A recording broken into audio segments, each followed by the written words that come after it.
I thank the senator from Georgia very much, and I'd next like to ask Senator Corker if he would like to weigh in and let us know his thoughts on this. I would. I'll be very brief. I know numbers of people here would like to speak to this bill, which will be an accomplishment for us that we greatly appreciate your leadership on and making it happen. I'll be very brief. I was here when dodd-frank was passed. I was on the banking committee at that time.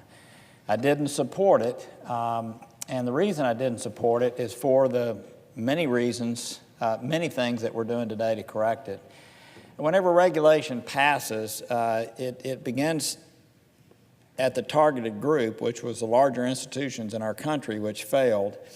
But then over time, the regulatory processes seep down to the smaller entities, the smaller banks that are housed in the communities all across our respective states, the members of the Rotary Club, the Kiwanis Club, the Lions Club, the Chamber of Commerce, the people who make things happen in our communities back home.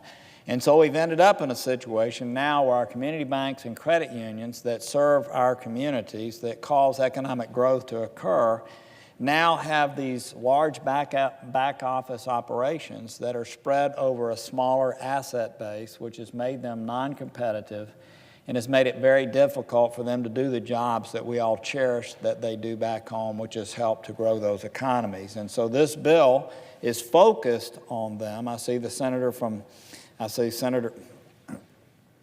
Tester, who I know has been focused on this for many, many years.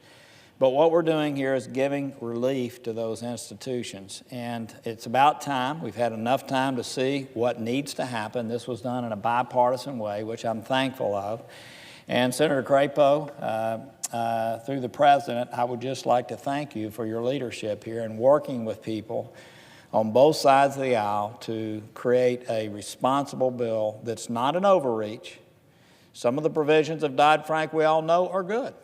Some of them are good, and we're leaving in place many of those.